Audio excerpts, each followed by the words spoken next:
Hi, everyone, and welcome to this special Christmas episode. We should have sleigh bells. Yeah, if you're not looking at us, then like, we're wearing Christmas hats. We're wearing Christmas hats. Yeah. Happy Christmas. Likewise. Happy holidays. Yeah. Great to have you back. It's good. Oh, yeah. Yeah. Am I tan? Yeah, you are. Like, yeah, a little bit. Yes, for our listeners who didn't know, I was in Thailand for most of November. Lucky you, man. The rest of us just plowing away and you're just chilling on a beach. Pictures of snow and I was sending out pictures of a beach and It's so unfair. hung out with some elephants in an elephant sanctuary. A non-riding. Yeah, it was all like rescued elephants. Big disclaimer. Yes, I don't want people coming for me. So all 5 of us were in Thailand for November. And we got back to 6 degrees and raining and and now all the kids are sick. I have a fun anecdotal story because this is the Christmas episode. Yeah, well, let's do it. Like, I've had sick kids for like 2 months, so I know the feeling. So you know this one. I had my... Carl is sick today, so yeah. They're all gone back. They're all fine. But I had my baby boy, Loke, on my, like, holding him. Yeah. And he had the diarrhea that goes out the diaper. It's like that virus thing, but that's what, It's a virus. And it went all over me. And my toddler, who was home from Birmingham, saw it. And then she puked. So I'm just... Oh my God.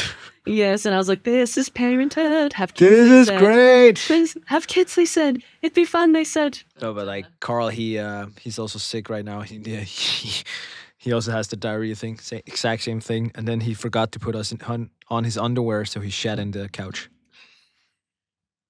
That was my morning, literally. That's what we're dealing with, folks. Yeah. We're still here to podcast. And we're still here to teach you about marketing. So, if you go through this and think like they're not as sharp as they used to, well, yeah. We're here. We're here. We're doing... What are you doing? What are you doing? Are you keeping little people alive? Are you? I don't think so. I don't think that you are. Are you bringing Christmas magic with the Nissa? Potentially. The elf on a shelf? Yeah, that's a task that I should not have started. Because now I'm like, oh God, what's the Nissa doing now? Yeah. He's eating dog food. You keep inventing shit, right? It's so weird. I don't... Anyway. Episode 94. Episode 94, guys. Boom. Big one, because we're going to talk about... 2025 prediction.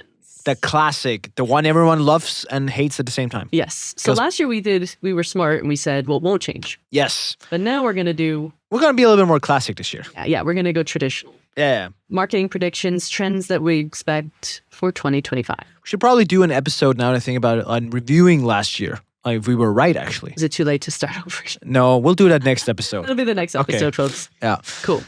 So, Casper. Yes. You have been doing the agency thing. You're seeing lots of customers. Yeah. Spark Force is blowing up. Sparkle Horse is blowing up, everyone. So, the horse is doing well. Let's put it that way. He's doing well. I'm very proud of you. So, I'm sure you're seeing a lot. Yes. So, talk to me about what one of your predictions are for 2025. What are you seeing? Yeah. Well... So here's the thing. I see a lot of stuff, right? And I think fundamentally, like, it's not because any of this stuff is super revolutionary, right? It's not because some of these things we haven't really seen or planned out. I think one of the big things I wanted to chat about today is what UGC. That stands for user-generated content. So this has been a thing in especially in B2C for quite some time. And I think it combines very well with this whole influencer, like micro, nano, whatever, influencer push. So influencers has been a thing of e-commerce for a long time, right? Like quite some time now. And that's slowly creeping in on B2B. Slowly / it's here. And then the user-generated content, which for me is the other side of it. Shit, I wasn't recording. You weren't recording? But we picked it up. It's fine. Yeah, all good. Just start now. I'll get you. I think we picked up the sound. Okay. Sorry, Saran and Timmy. Yeah, there's some I editing. got so excited clapping. Yeah. Anyways. But user-generated content. And then so you have your micro-influencers on one side, right? Like those are... that's a thing in B2B. I even, like, as an example, just to give, like, for me, this is kind of also, like, I've seen that people started reaching out to me to talk about their products. Mm-hmm. Like, I've gotten like, hey, can you talk about our product here? You seem like really big fan of it. I'm like, sure. I got approached, just about that, to push a product that I've never used. And I said to them, can I have a sample to use? And they wouldn't. They just wanted me to push it. And I said no. Yeah. So I have my morals. Yes, intact. exactly. Yeah, exactly. But same, yeah. Yeah. So that's becoming a thing, and then there's the user-generated content, which is like you get people to produce your content for you. Yes. And I think that's super interesting, and that's something. It's a lot easier in e-commerce, but that doesn't in B2C. Because like, hey, try the Pepsi test, right, or whatever it is. Like, or there's been a lot of huge campaign around Pepsi, and then people have pushed out content stuff. But I think it's coming to B2B. Like, I think it's coming to our world, and I think especially you can do in like B2B SaaS. I think Clay, have you heard of Clay? I think they're doing some version of it. If it's specifically, you can debate that, where people find new applications of using Clay and then they share it with the rest of the public. Like that's in my world, that's user-generated content, and Clay can then reuse in whatever version they want. And I think this whole idea, like LinkedIn pushed out the thought leader ads this year for the first time, and it's all over the place. We use it all the time.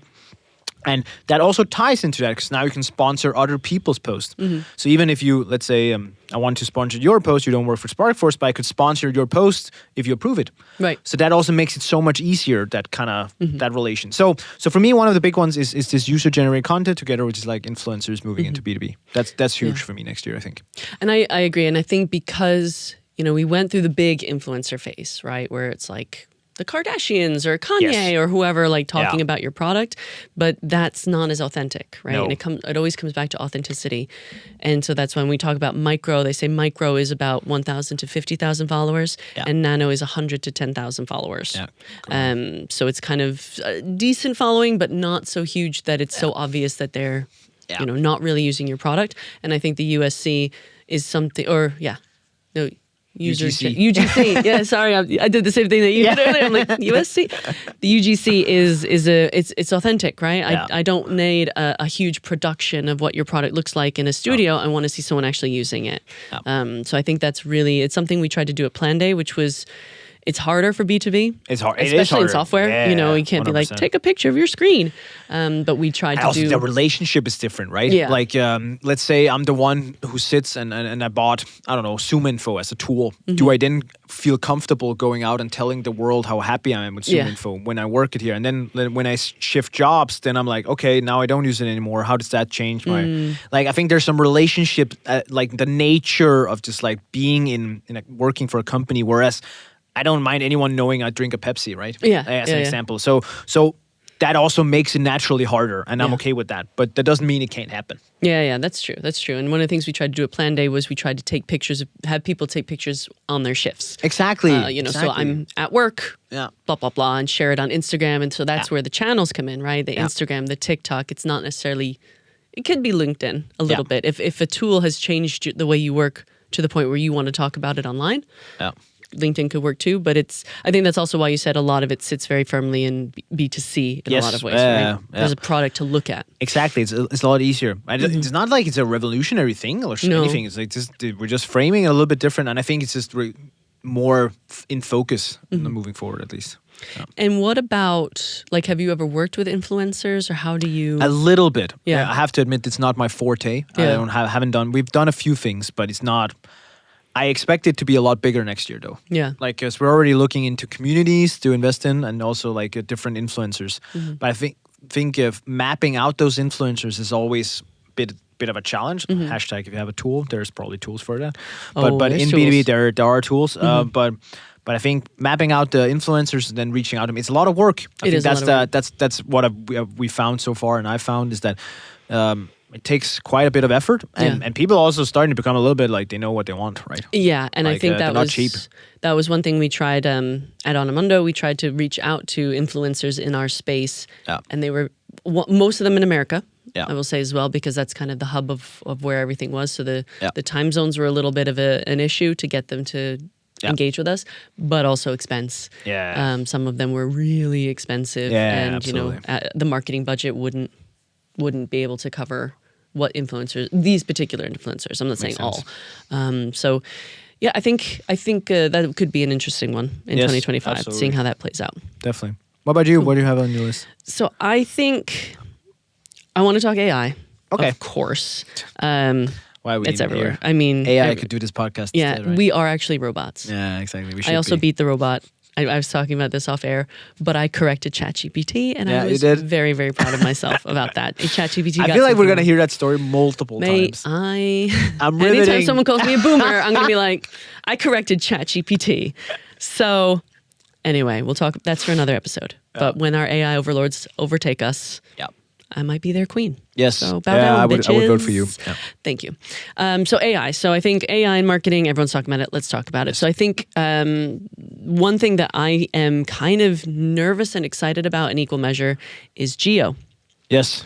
Generative engine optimization. I actually had to ask about that before. I'll admit feel very it. smart. I've actually I know about it, but didn't know that expression, to be completely honest. Yes, I hadn't heard it until quite recently. Okay. But this is basically, I don't want to go too much into it because I think we are going to do a deep dive. Yes, we're going to do a special episode on this one. We'll do a special episode where we'll go more into the details. But this is basically how do you optimize your content for AI generative search. Yes. AI search tools, because now we're moving from algorithmic sort of search results, the SEO, traditional SEO, and we're moving towards conversations where you'll get an answer with a bunch of different links rather than who ranks first. So generative engine optimization is how do we optimize our content for those AI search engines as opposed to the traditional SEO rankings. Gotcha. I think that's going to be super interesting. We're seeing it already, and I think it's going to become like a new marketing thing, but we're going to dive into the details later. Yes. Over to you, AI excitement. I think one of the things I've noticed is a few things. So, OpenAI kind of kicked off the race, right? Yeah. Or what you say? You can say that. And what I think we're going to see next year is that I think you used in a perfect example. You used Claude, right? Just before. I use Claude, yep. And I've used Claude as well. I've used Midjourney for pictures.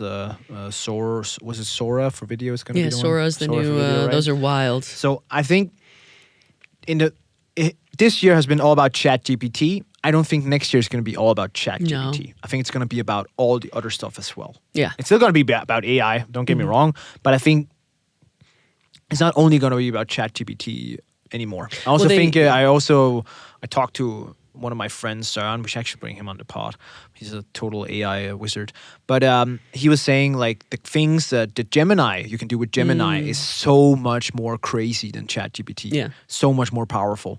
So my prediction for next year is that like yes, ChatGPT is still great, but fucking amazing. Don't get me wrong, but I think we're gonna see a whole new level because of these tools that specialize and then become really good. And then Gemini is not that specialized, but at least the other ones. Yeah, absolutely. And I think like we're seeing tools pop up, as you mentioned. Midjourney's been around for a while. Sora is kind of new on the scene, and those videos are wild what they're able to do. Really and crazy. it's just like I think ChatGPT got the ball rolling, and the language model that it's using, a lot of people are basing their stuff off that. Yeah. And Jasper, we've talked a little bit about Jasper, which does content for you, and Copy AI can help you with your messaging. Like I think you're absolutely right. The more niche they're getting, the more incredible within that niche. I think the marketing tech stack of the future, maybe that's an episode of what is your MarTech of the future going to look like? Are you going to have your Claude? Are you going to have your ChatGPT? Are you going to have your Copy AI? What are all these different tools? Exactly. We did a VC webinar here a few weeks ago. Where I had some VCs in and talked about it, and they're very like one of the things they look for is AI integrated from the get-go. Like that's whether people admit it or not, when you're investing in cases these days, if you don't have a plan how to deal with AI or integrate it somehow, you're probably not getting investment. Yeah. Right. It's that bad. Yeah. Like, it's not bad necessarily, but it's like that's a thing. That's a thing. 100%. And I think it's the same. But what we've also seen, at least from my perspective this year, is at least all the big players, all the stuff, all have found ways to integrate AI. Yeah. So now, of course, they're going to keep doing it. But I think we're over, like, most of the big players have found ways to integrate it. If they've done it well, that's a different discussion for a different day. But I think we're just gonna see more of that, though, right? Like more of finding ways to integrate AI into the tool stack, right? Absolutely. And that's going to be the new. There's probably going to be an AI to coordinate and align all your AI MarTech. Yeah, and everything. Yeah, it's crazy, and I think that's why I say it's a little bit scary because you are losing. What you're gaining in efficiencies, you're losing in authenticity. Yeah. And that comes back to also the user-generated content. Like, how do we take a world where we can make an AI image of Taylor Swift using your product. Yeah. And how do we pull it back to like authentic stuff that we can believe in again? Exactly. In a world of AI. And and that's what kind of scares me. Yeah, no, I totally agree. And I think it's just like, I don't think we have a solution right now. No. That's what I'm kind of worried about. We don't have an answer. And as we always say in this podcast, marketers ruin everything. Yeah, we're going to ruin this shit too. We're going to ruin it, and we're going to destroy everything with AI. I think we talked in a previous episode about, I think it was Facebook or Instagram, something from Meta was trying to use, celebrities can give their voice and their image, right? You can sell that now. And it was really scary because they would have a chat function where you could talk to a celebrity, say a Kardashian. I don't know if it's that. But what they would do is like, okay, I have to go. If the kid, and it's angled towards kids, right, or younger demographic, saying, okay, I have to go now. And they'd be like, no, bestie, don't leave. And they would pull the kid back into the platform. Wow. And it would say, no, don't leave. Let's talk. What are you having for dinner? And it was like I just imagine my daughter getting to the phase where she's like talking to her favorite celebrity. And I'm like, no, get off the platform. So that's where I get a little scared of the power of AI. Yeah, you're totally right.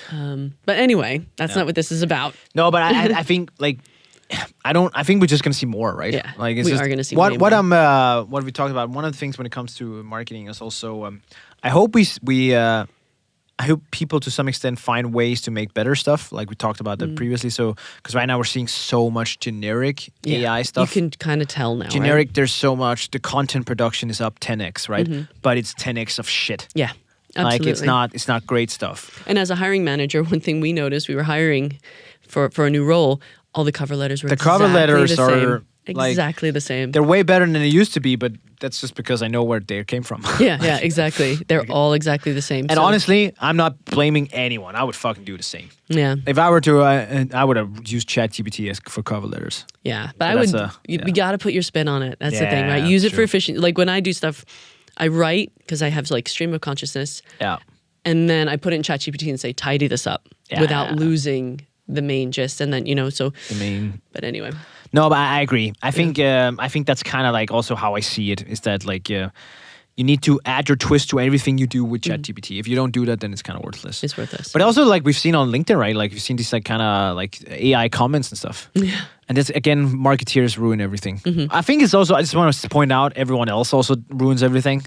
Or sales ruin it. Yeah, sales, operations. You guys fuck it up just as much as we do, right? It's not just us, but that's also a thing, right? So let's see. Yeah, AI is everywhere. Let's figure out how to use it. Yeah. All right, over to you. Well, this is actually you put it on, but I think it's a really good point. Like this whole sustainability, ethical marketing. Speaking of using AI responsibly, let's talk a little bit. Right? Yeah, it's part of the ethical side. And I also think this whole companies are going to be responsible for doing these like ESG reports. Yeah, so companies in Europe, maybe we just say ESG, environmental social governance. Yes. Regulations are coming in that you have to report on how you are when it comes to the environment, social issues, and your governance. And if you don't, and if you fuck up, there will be fines. So this is a big thing in Europe. We have multiple of our clients who are preparing for that. Yeah, we get asked about it a lot. Yeah. And I think it's only when you're 50 plus employees. Yeah. So not Sparkforce yet. Yet. You're getting there, Bo. We're working on it. You're on that rocket ship. Like that day we passed that threshold, it's like, oh Jesus. Whole new set of responsibilities. Yep. But I think there's always some urgency around these topics. It was the same with GDPR, same with like when there's some regulation who forces a market movement. Let's call it that. That's usually something you should piggyback on. It doesn't really necessarily change any platforms or stuff like that, but there's some urgency there that you won't see again within that same topic. Yeah. So so if this is somewhat of interesting to you, then you should definitely utilize it. That's how I feel about it. And I think it's like you said with GDPR, it's for a good reason. GDPR came in to control how our data is handled. Yeah. And we just found ways around it. Yeah. We all thought marketing as we knew it was going to change. It hasn't. We just found ways around it. So speaking of like, how do you think the whole privacy anything is that changing next year or? I think with AI, it's going to be an interesting way of how we use people's data and how because one of the trends I don't know if we're moving on from the ESG, because one of the things I want to talk a little. So ESG, look into it. You're going to have to show that your campaigns are carbon neutral. You're going to have to show that you're not corrupt. You're going to have to do all kinds of sustainability reporting. Get someone who can help you with this. It's not us, but it's something to think about. Yeah, I agree. Okay, so moving on to privacy. So we have the cookie issue, right? We have all the tracking. Tracking is gone, basically. It is really hard. It's really hard now. And even for us to invest a lot of time and stuff in it, we have cases where we can't see too much. Yeah, it's really hard to attribute, and that's maybe one of the next episodes we'll do is a review of 2024, where I want to talk a lot about attribution and how that's not getting any easier, and people above us are not getting any smarter when it comes to making sense of what we should be doing. But I think... I think this is going to just get harder and harder. I think the regulations are going to get more strict, but as with everything, tools have come out to help you, right? You have your cookie bot, you have your privacy.js, you have OneTrust, you have these different tools to help manage your privacy. And then when you bring in a world of AI, remember the Sony scandal where someone in Sony put into ChatGPT confidential information, and now that's out in the world. So I think that's going to be an interesting new world of how is AI using information, and how do we make sure that they're doing it in a private way. And we also talk a little bit about like predictive customer journees, and how do we know what people are searching for, and how do we it's going to be very interesting to see how that works. I don't think it's going to get better, right? When you say better, I mean better when it comes to actually being as a marketeer. I think it's going to get way harder. It's going to get worse, right? It's not. I think so too. I think we just have to kind of embrace that. It's never going to get better. It's just when you think about how AI works, right? It takes what's already out there. Yes. So how can we rely on what's out there if we can't actually track what's out there? Right? It's regurgitating what's out there. And that's one of the things we talked about. If you say, should you smoke during pregnancy? AI is telling people you can smoke during pregnancy because it's pulling from the world. So if you're thinking about a world where privacy matters and real data is protected, then what is AI using to tell you what the customer journey is, or what the customer buyer intent is? Right? Totally They're only able to pull on what's publicly available, which might not be the right accurate. information. No, exactly. Oh my God. Yeah. This is we're heading for a bad world. It's not that bad. It's really not. It's really not. No, it's just interesting times, and I think the reason that we do this podcast, right, is we want people to use common sense. Yes. We're big advocates for common sense, so don't rely 100% on AI, just like you couldn't rely 100% on your tracking data, just like you couldn't rely on third-party data. Don't rely on anything wholly. Use what you can. It's a buffet. Pull together what you want. You don't have to eat everything at a buffet. You just got to eat the bits you like. Eat the bits that are good. Right? I think there's also I agree, and I think AI is changing all of that stuff. But it is what it is. I think one of the things I've kind of noticed a little bit is that a change in marketing organizational structures. So in terms of prediction, it's actually something I forgot to mention before. So we've been at I think we've talked about this before. Like we've been in this phase for a long time that was called the growth at all cost phase, right? Like everyone's growing, and then we saw huge marketing teams. Some of the teams you've had been massive, right? I am not 100% sure that trend will continue. I think what I'm seeing is that from VCs, and also they're people CROs, CMOs, CEOs and stuff. They come to me and they want to set up this. And I can only say that because I'm an agency. I haven't really felt this before, but there's really a movement now where you stitch your marketing teams way more together with externals. So you have a lean, efficient team of 3-5 people, and then you externalize a lot of the things. So you get and that trend had people were pulling in-house a lot, and I think now they're going to outsource a little bit again. So I think that trend is it's full circle. Almost feels like it goes back and forth, it comes in waves. I think we're going to see more and more people outsource again. But I wonder, just coming from an in-house perspective, I wonder, like you said, it fluctuates. I think it's because, kind of alluding to what I said earlier, I think people aren't seeing the value in what marketers are bringing because of the attribution model. Because if you think about the growth at all costs was also, if you can't measure it, don't do it.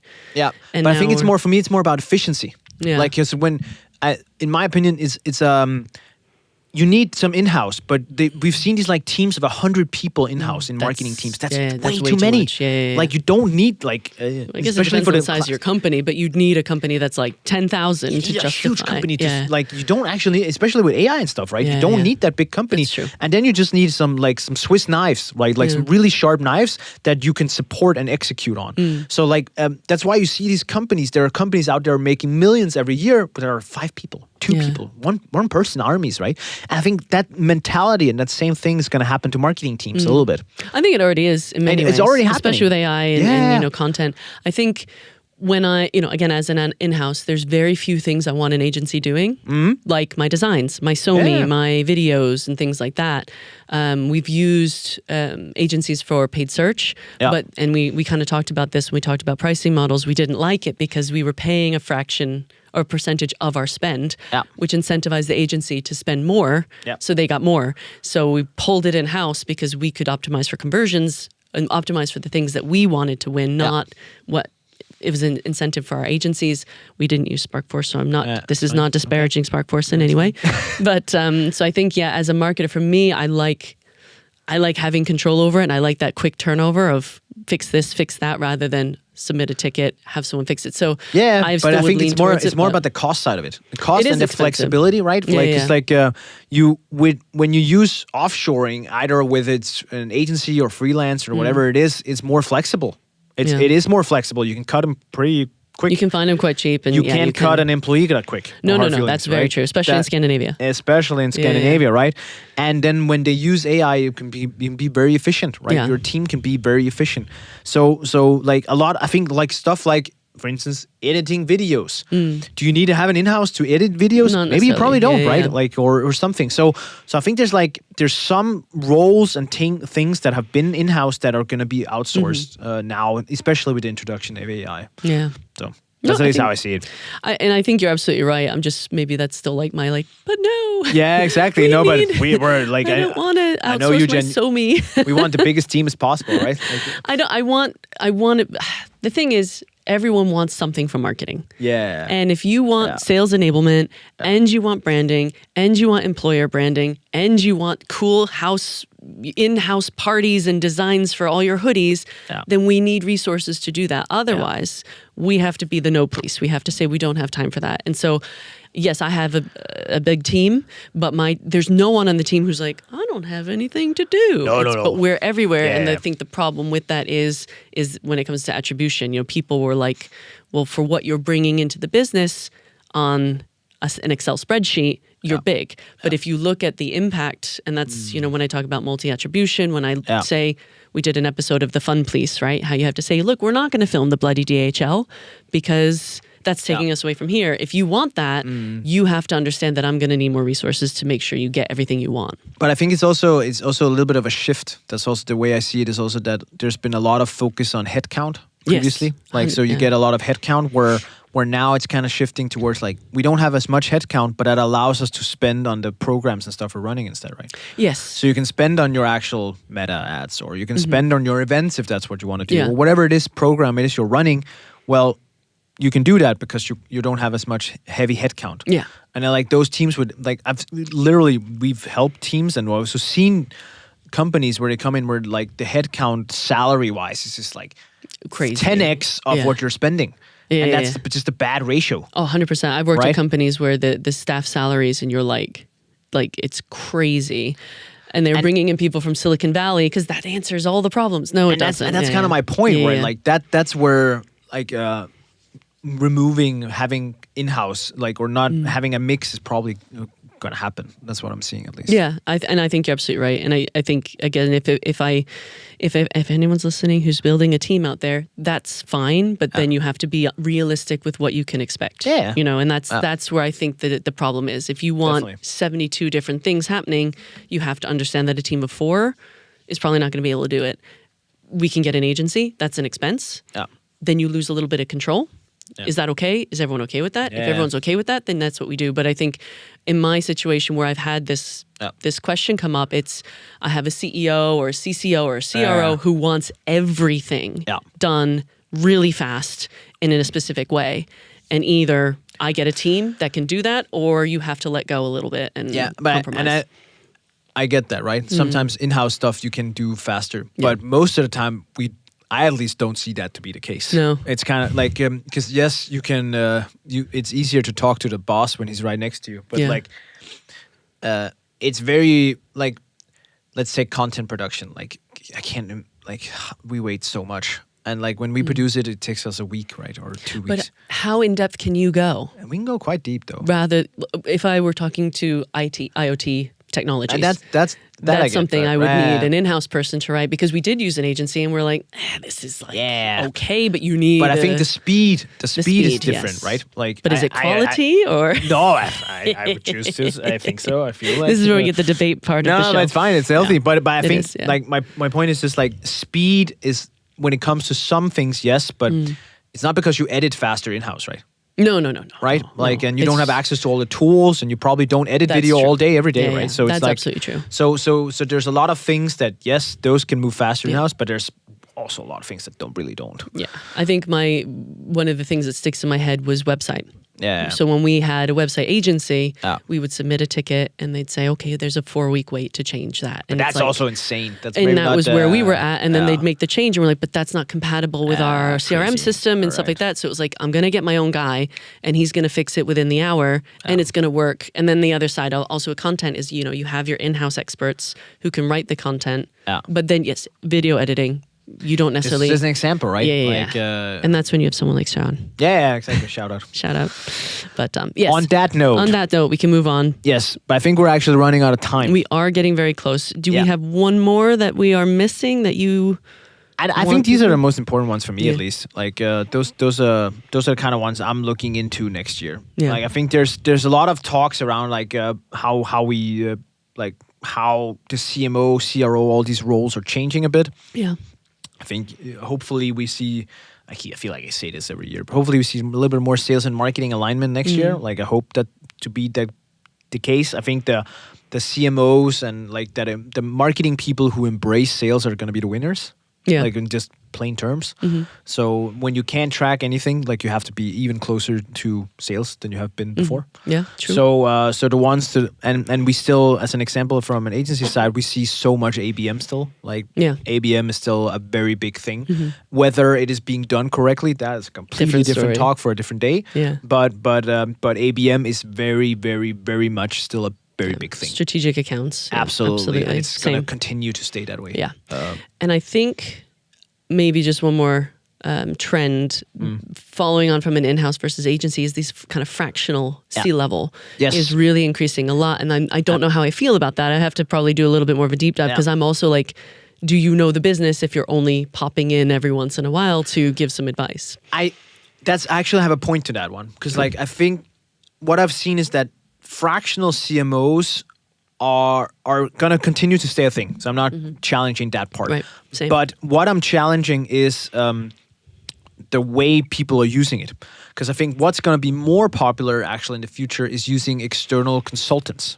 Like, and I hate consultant, sounds like a bad word, but like using the brain of an external CMO. So having someone like you or me and chipping in. Like, an advisor. An advisor role. Yeah. That part, I think I've seen explode. Yes. Like that part I've seen explode for good reason. I think that's really, really healthy. Like I've done it myself personally. Yeah, you got to get out of I also have it for me here at SparkForce.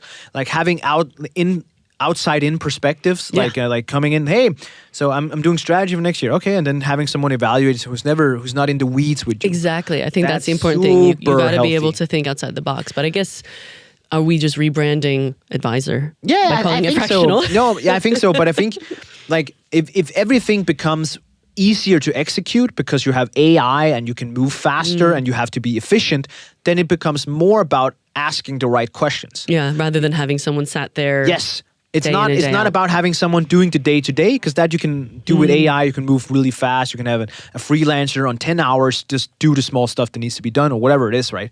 Or but it becomes more about are we doing the right things? Yeah. And that for me becomes more. It's always been important, so it's not. It's always like it's so hard to say these things. But that I feel like that's the little bit of the direction we need. I am at least seeing that. Yeah. Now, it makes sense. It does make sense. And as someone who's like on an advisory board now, it's like I can come in, I can look at what you've done, and I can go, I would change this, I would change that if I were you. Super valuable. But I don't have to sit there and tell everyone here's what you have to do, and I have to make sure you've done it. So no, that's really interesting. So I guess 2025 is going to be, who knows? I mean, AI flipped everything on its head for 2024. Yeah. So let's see what 2025 has in store. You can only. I don't imagine it being worse, but you never fucking know. Let's see what happens. It's just going to be more.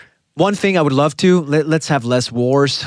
Less wars would be less great. Wars would be great. Can we all can everyone Can just we get along? Wear Come Christmas on. hats, drink some chocolate milk. Yeah, chocolate milk friends, in the middle of the day. Yeah, like that would be great. But that's just that's just me. such an oversimplification of the world. I know, love it. but it's just come on, don't stop fighting. That is Sparkle Horse, guys. Yeah. All right, everyone. Like I finally got note, some merch. Merry Christmas if you're listening. But this is after Christmas. But Happy New Year. I hope everyone had a great Christmas and New Year and holiday, whatever you celebrate. Let's. It's the American in the room. It's whatever you celebrate. I hope you had a wonderful time doing it. So politically This correct. is not a war on Christmas. Just so we're clear. But hope you had great holidays and kick ass in 2025. Yeah. Let's do it. I mean, nothing matters anymore. Anyway. The only thing that matters, keep listening. That's right. See you guys. Boom. Boom. Bye.